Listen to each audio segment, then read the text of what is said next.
ప్రభువు నామానికి స్తోత్రం. ప్రతిరోజు వినడం ద్వారా ఒక సంవత్సరానికి బైబిల్ చదవడానికి ఈ ఛానల్ సహాయపడుతుంది. Please subscribe and support. హృదయపూర్వక ధన్యవాదాలు. నేటి వేద భాగం సమూయేలు మొదటి గ్రంథము 16వ అధ్యాయము. అంతట యెహోవా సమూయేలుతో ఇలాగ సెలవిచ్చెను, ఇశ్రాయేలీయుల మీద రాజుగా ఉండకుండా నేను విసర్జించిన సౌలును గూర్చి నీవెంతకాలము దుఃఖింతువు? నీ కొమ్మును తైలముతో నింపుము. బెత్లెహేమీయుడైన యెషయి యొద్దకు నిన్ను పంపుచున్నాను. అతని కుమారులలో ఒకని నేను రాజుగా నియమించుదును. సమూయేలు, నేనెట్లు వెళ్ళుదును? నేను వెళ్లిన సంగతి సౌలు వినిన ఎడల అతడు నన్ను చంపుననగా, యెహోవా, నీవు ఒక పెయ్యను తీసుకొని పోయి యెహోవాకు బలిపశువును వధించుటకై వచ్చితినని చెప్పి యెషయిని బల్యర్పణమునకు పిలువుము. అప్పుడు నీవు చేయవలసిన దానిని నీకు తెలియజేతును. ఎవని పేరు నేను నీకు చెప్పుదునో అతనిని నీవు అభిషేకింపవలెనని సెలవీయగా, సమూయేలు యెహోవా ఇచ్చిన సెలవు చొప్పున బెత్లెహేమునకు వెళ్ళెను. ఆ ఊరి పెద్దలు అతని రాకకు భయపడి, సమాధానముగా వచ్చుచున్నావా అని అడుగగా, అతడు సమాధానముగానే వచ్చితిని, మీరు శుద్ధులై నాతో కూడా బలికి రండని చెప్పి యెషయిని అతని కుమారులను శుద్ధి చేసి బలి అర్పించెను. వారు వచ్చినప్పుడు అతడు ఏలీయాబును చూచి, నిజముగా యెహోవా అభిషేకించువాడు ఆయన ఎదుట నిలిచియున్నాడని అనుకొనెను. అయితే యెహోవా సమూయేలుతో ఇలాగు సెలవిచ్చెను, అతని రూపమును అతని ఎత్తును లక్ష్యపెట్టకుము. మనుష్యులు లక్ష్యపెట్టు వాటిని యెహోవా లక్ష్యపెట్టడు. నేను అతన్ని త్రోసివేసియున్నాను. మనుష్యులు పైరూపమును లక్ష్యపెట్టుదురు గాని యెహోవా హృదయమును లక్ష్యపెట్టును. యెషయి అబీనాదాబును పిలిచి సమూయేలు ఎదుటికి అతని రప్పింపగా, అతడు యెహోవా ఇతని కోరుకొనలేదనెను. అప్పుడు యెషయి షమ్మాను పిలువగా, అతడు యెహోవా ఇతనిని కోరుకొనలేదనెను. యెషయి తన 7 కుమారులను సమూయేలు ఎదుటికి పిలువగా, సమూయేలు, యెహోవా వీరిని కోరుకొనలేదని చెప్పి, నీ కుమారులందరూ ఇక్కడనున్నారా అని యెషయిని అడగగా, అతడు ఇంకనూ కడసారివాడున్నాడు, అయితే వాడు గొర్రెలను కాయుచున్నాడని చెప్పెను. అందుకు సమూయేలు, నీవు వాని పిలువనంపించుము, అతడిక్కడికి వచ్చు వరకు మనము కూర్చుందుమని యెషయితో చెప్పగా, అతడు వాని పిలువనంపించి లోపలికి తోడుకొని వచ్చెను. అతడు ఎర్రని వాడును, చక్కని నేత్రములు గలవాడును, చూచుటకు సుందరమైన వాడునై ఇండెను. అతడు రాగానే, నేను కోరుకున్నవాడు ఇతడే, నీవు లేచి వానిని అభిషేకించుమని యెహోవా సెలవీయగా, సమూయేలు తైలపు కొమ్మును తీసి వాని సహోదరుల ఎదుట వానికి అభిషేకము చేసెను. నాటి నుండి యెహోవా ఆత్మ దావీదు మీదికి బలముగా వచ్చెను. తరువాత సమూయేలు లేచి రామాకు వెళ్లిపోయెను. యెహోవా ఆత్మ సౌలును విడిచిపోయి, యెహోవా యొద్ద నుండి దురాత్మ ఒకటి వచ్చి అతని వెరపింపగా, సౌలు సేవకులు, దేవుని యొద్ద నుండి వచ్చిన దురాత్మ ఒకటి నిన్ను వెరపించియున్నది. మా ఏలినవాడవైన నీవు ఆజ్ఞ ఇమ్ము, నీ దాసులమైన మేము సిద్ధముగానున్నాము. సితారా చమత్కారముగా వాయింపగల ఒకని విచారించుటకై మాకు సెలవెమ్ము. దేవుని యొద్ద నుండి దురాత్మ వచ్చి నిన్ను పట్టినప్పుడెల్లా అతడు సితారా చేత పట్టుకొని వాయించుట చేత నీవు బాగుపడదువని అతనితోననిరి. సౌలు, బాగుగా వాయింపగల ఒకని విచారించి నా యొద్దకు తీసుకుని రండని తన సేవకులకు సెలవీయగా, వారిలో ఒకడు, చిత్తగించుము, బెత్లెహేమీయుడైన యెషయి యొక్క కుమారులలో ఒకని చూచితిని, అతడు చమత్కారముగా వాయింపగలడు. అతడు బహుశూరుడును, యుద్ధశాలియు, మాట నేర్పరియు, రూపసియు నయ్యున్నాడు. మరియు యెహోవా వానికి తోడుగానున్నాడనగా, సౌలు యెషయి యొద్దకు దూతలను పంపి, గొర్రెల యొద్ద నున్న నీ కుమారుడైన దావీదును నా యొద్దకు పంపుమనెను. అప్పుడు యెషయి ఒక గార్దబొమ్మ మీద రొట్టెలను, ద్రాక్షరసపు తిత్తిని, ఒక మేకపిల్లను వేయించి తన కుమారుడైన దావీదు చేత సౌలునొద్దకు పంపెను. దావీదు సౌలు దగ్గరకు వచ్చి అతని ఎదుట నిలువబడగా, అతని యందు సౌలునకు బహు ఇష్టము పుట్టెను. అతడు సౌలు ఆయుధములను మోయువాడాయెను.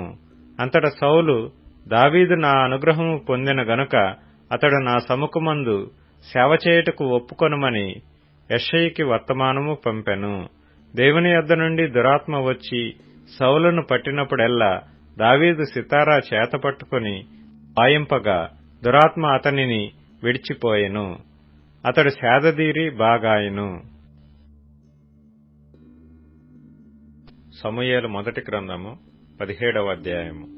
ఫిలిష్తీయులు తమ సైన్యములను యుద్ధమునకు సమకూర్చి యూదా దేశములోని సోకోలో కూడి ఎఫెస్దమ్మీము దగ్గర సోకోకును అజేకాకును మధ్యను దిగియుండగా సౌలును ఇశ్రాయేలీయులను కూడి వచ్చి ఏలా లోయలో దిగి ఫిలిష్తీయులకెదురుగా యుద్ధ పంక్తులు తీర్చిరి. ఫిలిష్తీయులు ఆ తట్టు పర్వతము మీదను ఇశ్రాయేలీల ఈ తట్టు పర్వతము మీదను నిలిచియుండగా ఉభయుల మధ్యను ఒక లోయయుండెను. గాతువాడైన గొల్యాతు అను శూరుడొకడు ఫిలిష్తీయుల దండులో నుండి బయలుదేరుచుండెను. అతడు 6 మూళ్ల జేనడు ఎత్తు మనిషి. అతని తలమీద రాగి శిరస్త్రాణముండెను. అతడు యుద్ధ కవచము ధరించియుండెను. ఆ కవచము 5,000 తులముల రాగి ఎత్తు కలది. మరియు అతని కాళ్లకు రాగి కవచమును అతని భుజముల మధ్యను రాగి బల్లెమొకటి ఇండెను. అతని ఈటె కర్ర నేతగాని దోణి అంత పెద్దది. మరియు అతని ఈటె కొన 600 తులముల ఇనుము ఎత్తు కలది. ఒకడు డాలును మోయిచు అతని ముందర పోవుచుండెను. అతడు నిలిచి ఇశ్రాయేలీల దండువారిని పిలిచి, యుద్ధ పంక్తులు తీర్చుటకై మీరెందుకు బయలుదేరి వచ్చితిరి? నేను ఫిలిష్తీయుడను కానా? మీరు సౌలు దాసులు కారా? మీ పక్షముగా ఒకనిని ఏర్పరచుకుని అతని నా యొద్దకు పంపుడి. అతడు నాతో పోట్లాడి నన్ను చంపగలిగిన ఎడల మేము మీకు దాసులమగుదుము. నేనతని జయించి చంపిన ఎడల మీరు మాకు దాసులై మాకు దాస్యము చేయుదురు. ఈ దినమున నేను ఇశ్రాయేలీల సైన్యములను తిరస్కరించుచున్నాను. ఒకని నియమించిన ఎడల వాడును నేనును పోట్లాడుదుమని ఆ ఫిలిష్తీయుడు చెప్పుచూ వచ్చెను. సౌలును ఇశ్రాయేలీలందరూ ఆ ఫిలిష్తీయుని మాటలు వినినప్పుడు బహు భీతులైరి. దావీదు యూదా బెత్లెహేము వాడగు ఎఫ్రాతీయుడైన యెషయి అనువాని కుమారుడు. యెషయికి 8 కుమారులుండిరి. అతడు సౌలు కాలమందు జనులలో ముసలివాడై ఉండెను. అయితే యెషయి యొక్క 3 పెద్ద కుమారులు యుద్ధమునకు సౌలు వెంటను పోయియుండిరి. యుద్ధమునకు పోయిన అతని 3 కుమారుల పేర్లు ఏవనగా, జ్యేష్ఠుడు ఏలీయాబు, రెండవవాడు అబీనాదాబు, మూడవవాడు షమ్మా. దావీదు కనిష్ఠుడు. పెద్దవారైన 3 సౌలు వెంటను పోయియుండిరి గాని దావీదు బెత్లెహేములో తన తండ్రి గొర్రెలను మేపుచూ సౌలునొద్దకు తిరిగి పోవుచూ వచ్చుచూ నుండెను. ఆ ఫిలిష్తీయుడు ఉదయమునను సాయంత్రమునను బయలుదేరుచు 40 దినములు తన్ను తాను అగుపరుచుకొనుచూ వచ్చెను. యెషయి తన కుమారుడైన దావీదును పిలిచి, నీ సహోదరుల కొరకు వేయించిన ఈ గోధుమలలో 1 తూమెడును ఈ 10 రొట్టెలను తీసుకొని దండులోనున్న నీ సహోదరుల దగ్గరకు త్వరగా పొమ్ము. మరియు ఈ 10 జున్నుగడ్డలు తీసుకొని పోయి వారి సహస్రాధిపతికిమ్ము. నీ సహోదరులు క్షేమముగా నున్నారో లేదో సంగతి తెలుసుకొని వారి యొద్ద నుండి ఆనవాలొకటి తీసుకొని రమ్మని చెప్పి పంపివేశెను. సౌలును వారును ఇశ్రాయేలీలందరూ ఏలా లోయలో ఫిలిష్తీయులతో యుద్ధము చేయుచుండగా దావీదు ఉదయమున లేచి ఒక కాపరికి గొర్రెలను అప్పగించి ఆ వస్తువులను తీసుకొని యెషయి తనకిచ్చిన ఆజ్ఞ చొప్పున ప్రయాణమైపోయెను. అయితే అతడు కందకమునకు వచ్చునప్పటికి వారును వీరును పంక్తులుగా తీరి జయము జయమని అరచుచు యుద్ధమునకు సాగుచుండిరి. సైన్యమునకు ఎదురై ఇశ్రాయేలీయులను ఫిలిష్తీయులను యుద్ధ సన్నద్ధులై బయలుదేరుచుండిరి. దావీదు తాను తెచ్చిన వస్తువులను సామాగ్రిని కనిపెట్టు వాని వశము చేసి పరుగెత్తిపోయి సైన్యములో చొచ్చి కుశల ప్రశ్నలు తన సహోదరులనడిగెను.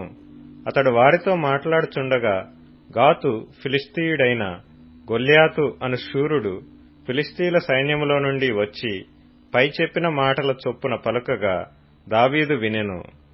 ఇశ్రాయేలీలందరూ ఆ మనిషిని చూచి మిక్కిలి భయపడి వాని ఎదుటి నుండి పారిపోగా ఇశ్రాయేలీలలో ఒకడు వచ్చుచున్న ఆ మనిషిని చూచితిరే, నిజముగా ఇశ్రాయేలీలను తిరస్కరించుటకై వాడు బయలుదేరుచున్నాడు.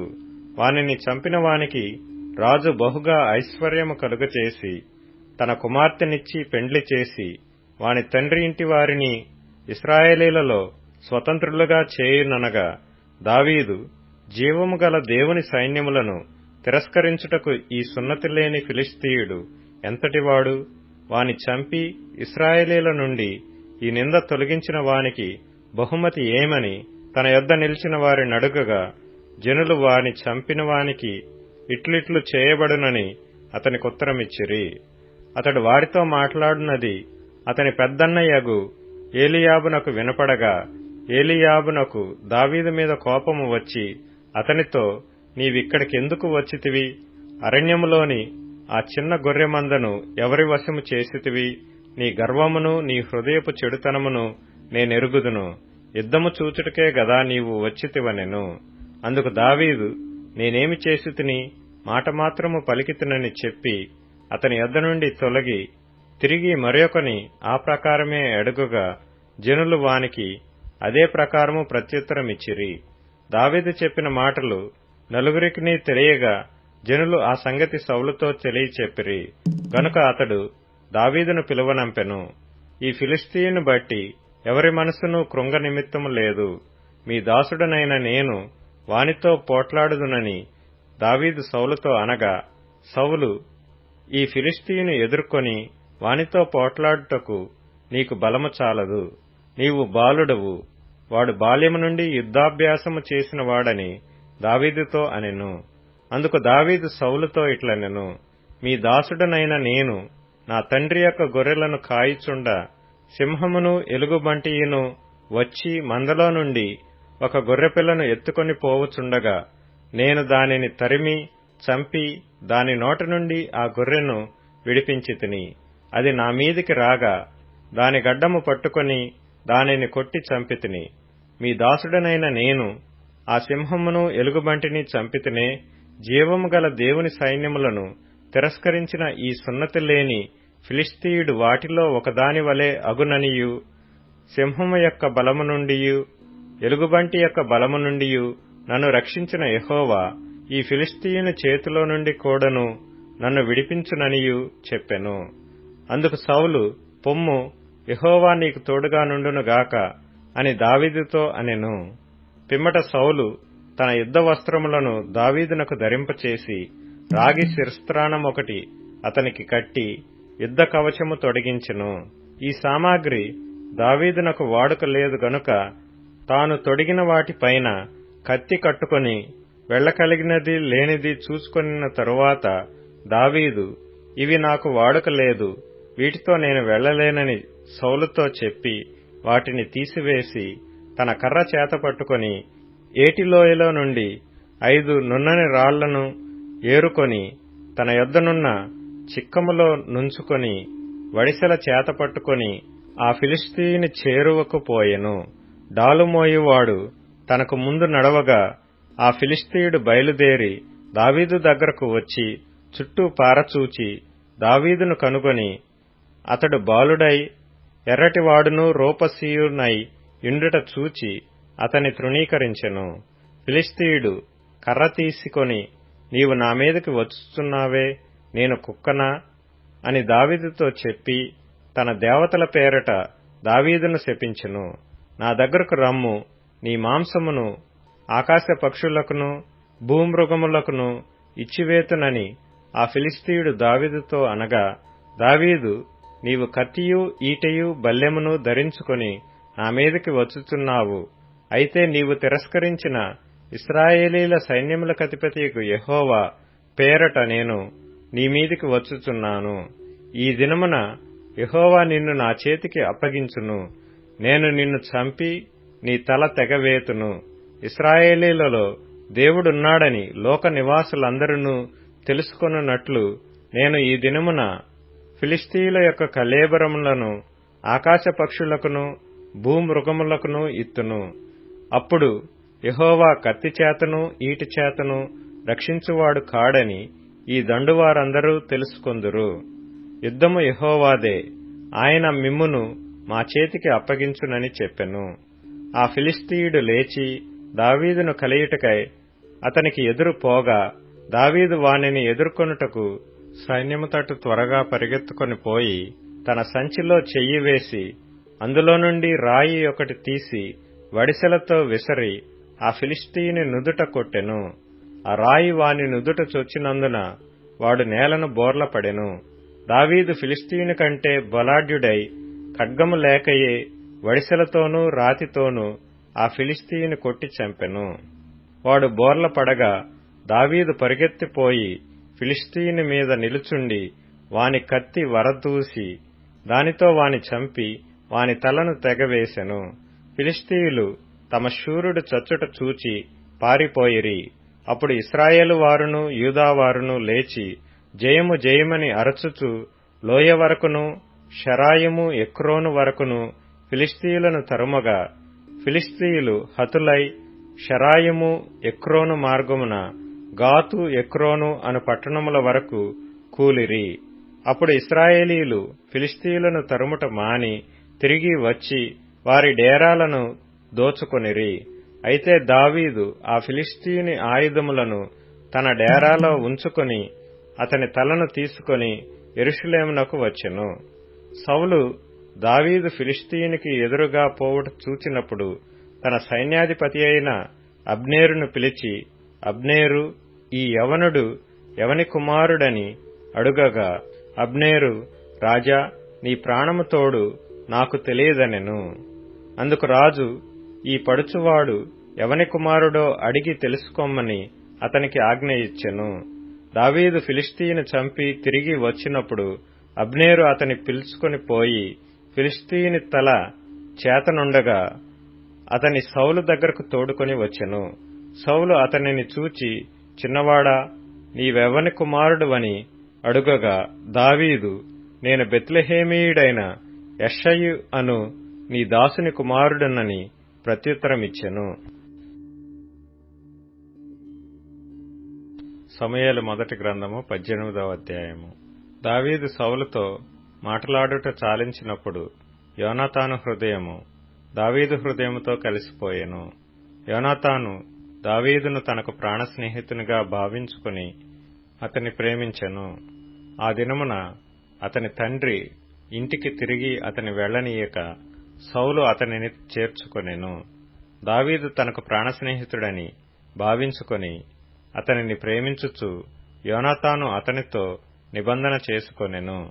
మరియు యోనాతాను తన దుప్పటిని, తన కత్తిని, తన విల్లును, నడికట్టును తీసి దావీదునకిచ్చెను. దావీదు సౌలు తనను పంపిన చోట్లకెళ్లను పోయి సుబుద్ధి కలిగి పని చేసుకొని వచ్చిన గనుక సౌలు యోధుల మీద అతనిని నియమించెను. జనులందరి దృష్టికిని, సౌలు సేవకుల దృష్టికిని దావీదు అనుకూలుడై ఉండెను. దావీదు ఫిలిష్తీయుని హతము చేసి తిరిగి వచ్చినప్పుడు స్త్రీలు ఇశ్రాయేలీల ఊళ్లన్నిటిలో నుండి తంబుర్లతోనూ సంభ్రమముతోనూ వాద్యములతోనూ పాడుచూ నాట్యమాడుచూ రాజైన సౌలును ఎదుర్కొనుటకై వచ్చిరి. ఆ స్త్రీలు గాన ప్రతిగానములు చేయుచు వాయించుచు సౌలు 1000 కొలదియు దావీదు 10,000 కొలదియు శత్రువులను హతము చేసిరనిరి. ఆ మాటలు సౌలునకు ఇంపుగా నుండనందున అతడు బహుకోపము తెచ్చుకొని, వారు దావీదునకు 10,000 కొలది అనియు నాకు 1000 కొలది అనియు స్తుతులు పాడిరే, రాజ్యము తప్ప మరి ఏమి అతడు తీసుకొనగలడు అనుకొనెను. కాబట్టి నాటి నుండి సౌలు దావీదు మీద విషపు చూపు నిలిపెను. మరునాడు దేవుని యొద్ద నుండి దురాత్మ సౌలు మీదకి బలముగా వచ్చినందున అతడి ఇంటిలో ప్రవచించుచుండగా దావీదు మునుపటిలాగున వీణ చేత పట్టుకొని వాయించెను. ఒకప్పుడు సౌలు చేతిలోనొక ఈటె ఉండగా దావీదును పొడిచి గోడకు బిగించుదుననుకొని సౌలు ఆ ఈటెను విసిరెను. అయితే అది తగలకుండా దావీదు 2 మార్లు తప్పించుకొనెను. యెహోవా తనను విడిచి దావీదునకు తోడైయుండుట చూచి సౌలు దావీదునకు భయపడెను. కాబట్టి సౌలు అతని తన యొద్ద నుండనీయక సహస్రాధిపతిగా చేసెను. అతడు జనులకు ముందు వచ్చుచూ పోవచ్చు నుండెను. మరియు దావీదు సమస్త విషయములలో సుబుద్ధి కలిగి ప్రవర్తింపగా యెహోవా అతనికి తోడుగా నుండెను. దావీదు మిగుల సుబుద్ధి గలవాడై ప్రవర్తించుట సౌలు చూచి మరి అధికముగా అతనికి భయపడెను. ఇశ్రాయేలు వారితోనూ యూదా వారితోనూ దావీదు జనులకు ముందు వచ్చుచు పోవచ్చు నుండుట చేత వారు అతనిని ప్రేమింపగా, సౌలు నా చెయ్యి వాని మీద పడకూడదు, ఫిలిష్తీల చెయ్యి వాని మీద పడునుగాక అనుకొని, దావీదు, నా పెద్ద కుమార్తె అయిన మేరబును నీకిత్తును, నీవు నా పట్ల యుద్ధశాలివై ఉండి యెహోవా యుద్ధములను జరిగింపవలెననెను. అందుకు దావీదు, రాజునకు అల్లుడనగుటకు నేనెంతటివాడను, నా స్థితి అయినను ఇశ్రాయేలులో నా తండ్రి కుటుంబమైనను ఏపాటివని సౌలుతో అనెను. అయితే సౌలు కుమార్తె అయిన మేరబును దావీదునకు ఇయ్యవలసి ఉండగా సౌలు ఆమెను మెహోలతీయుడైన అద్రీయేలుకిచ్చి పెండ్లి చేసెను. అయితే తన కుమార్తె అయిన మీకాలు దావీదు మీద ప్రేమ కలిగియుండగా సౌలు విని సంతోషించి ఆమె అతనికి ఉరిగా నుండునట్లును ఫిలిష్తీల చెయ్యి అతని మీద నుండునట్లును నేను ఆమెను అతనికి ఇత్తుననుకొని, ఇప్పుడు నీవు మరియొకదాని చేత నాకు అల్లుడు వగుదు అని దావీదుతో చెప్పి తన సేవకులను పిలిపించి, మీరు దావీదుతో రహస్యముగా మాటలాడి రాజు నీ యందు ఇష్టము కలిగియున్నాడు, అతని సేవకులందరూ నీ ఎడల స్నేహముగానున్నారు, కాబట్టి నీవు రాజునకు అల్లుడువు కావలెనని చెప్పవలనని ఆజ్ఞ ఇచ్చెను. సౌలు సేవకులు ఆ మాటలను బట్టి దావీదుతో సంభాషింపగా, దావీదు, నేను దరిద్రుడనై ఎన్నికలేని వాడనై ఉండగా రాజునకు అల్లుడనగుట స్వల్ప విషయమని మీకు తోచునా అని వారితో అనగా, సౌలు సేవకులు దావీదు పలికిన మాటలు అతనికి తెలియజేసిరి. అందుకు సౌలు ఫిలిష్తీయుల చేత దావీదును పడగొట్టవలెనన్న తాత్పర్యము గలవాడై రాజు ఓలిని కోరక రాజు శత్రువుల మీద పగ తీర్చుకొనవలెనని ఫిలిష్తీయుల 100 ముందోళ్లు కోరుచున్నాడని దావీదుతో చెప్పుడనెను. సౌలు సేవకులు ఆ మాటలు దావీదునకు తెలియజేయగా తాను రాజునకు అల్లుడు కావలెనన్న కోరిక గలవాడై గడువు దాటక మునిపే లేచి తన వారితో పోయి ఫిలిష్తీయులలో 200 మందిని హతము చేసి వారి ముందోళ్లు తీసుకుని వచ్చి రాజునకు అల్లుడొగటుకై కావలసిన లెక్క పూర్తి చేసి అప్పగింపగా సౌలు తన కుమార్తె అయిన మీకాలును అతనికిచ్చి పెండ్లి చేసెను. యెహోవా దావీదునకు తోడుగా నుండుటయు తన కుమార్తె అయిన మీకాలు అతన్ని ప్రేమించుటయు సౌలు చూచి దావీదునకు మరి ఎక్కువగా భయపడి ఎల్లప్పుడూ దావీదు మీద విరోధముగా ఉండెను. ఫిలిష్తీయుల సర్దారులు యుద్ధమునకు బయలుదేరుచూ వచ్చిరి. వారు బయలుదేరినప్పుడెల్లను దావీదు బహు వివేకము గలిగి ప్రవర్తించుచూ రాగా సౌలు సేవకులందరికంటే అతని పేరు బహు ప్రసిద్ధికెక్కెను. యోహాను వ్రాసిన 2వ పత్రిక. పెద్దనైన నేను ఏర్పరచబడినదైన అమ్మగారికిని ఆమె పిల్లలకును శుభమని చెప్పి వ్రాయినది నేను మాత్రమే గాక సత్యము ఎరిగిన వారందరూ మనలో నిలుచుచు మనతో ఎల్లప్పుడూ ఉండు సత్యమును బట్టి మిమ్మును నిజముగా ప్రేమించుచున్నాము. సత్యప్రేమలు మన యందుండగా తండ్రి అయిన దేవుని యొద్ద నుండియు తండ్రి యొక్క కుమారుడగు యేసుక్రీస్తునొద్ద నుండియు కృపయు కనికరమును సమాధానమును మనకు తోడగును. తండ్రి వలన మనము ఆజ్ఞ పొందిన ప్రకారము నీ పిల్లలలో కొందరు సత్యమును అనుసరించి నడుచుచుండుట కనుగొని బహుగా సంతోషించుచున్నాను. కాగా అమ్మా, క్రొత్త ఆజ్ఞ నీకు వ్రాసినట్టు కాదుగాని మొదటి నుండి మనము కలిగిన ఆజ్ఞనే వ్రాయుచు మనము ఒకరినొకరము ప్రేమింపవలెనని నిన్ను వేడుకొనుచున్నాను. మనమాయన ఆజ్ఞల ప్రకారము నడుచుటయే ప్రేమ. మీరు మొదటి నుండి వినిన ప్రకారము ప్రేమలో నడుచుకొనవలెనని అనునదియే ఆజ్ఞ. యేసుక్రీస్తు శరీరధారి అయి వచ్చెనని ఒప్పుకొనని వంచకులు అనేకులు లోకములో బయలుదేరియున్నారు. అట్టివాడే వంచకుడును క్రీస్తు విరోధియు నైయున్నాడు. మేము మీ మధ్యను నెరవేర్చిన కార్యములను చెడగొట్టుకొనక మీరు పూర్ణ ఫలము పొందునట్లు జాగ్రత్తగా చూచుకొనుడి. క్రీస్తు బోధయందు నిలిచియుండక దానిని విడిచి ముందుకు సాగు ప్రతివాడును దేవుని అంగీకరింపనివాడు. ఆ బోధయందు నిలిచియుండువాడు తండ్రిని కుమారుని అంగీకరించువాడు. ఎవడైనను ఈ బోధను తేక మీ యొద్దకు వచ్చిన ఎడల వానిని మీ ఇంట చేర్చుకొనవద్దు. శుభమని వానితో చెప్పనూవద్దు. శుభమని వానితో చెప్పువాడు వాని దుష్టక్రియలలో పాలివాడగను. అనేక సంగతులు మీకు వ్రాయవలసియుండియో సిరాతోనూ కాగితముతోనూ వ్రాయ మనస్సు లేక మీ సంతోషము పరిపూర్ణమగునట్లు మిమ్మును కలిసికొని ముఖాముఖిగా మాటలాడ నిరీక్షించుచున్నాను. ఏర్పరచబడిన నీ సహోదరి పిల్లలు నీకు వందనములు చెప్పుచున్నారు. కీర్తనల గ్రంథం 128వ కీర్తన.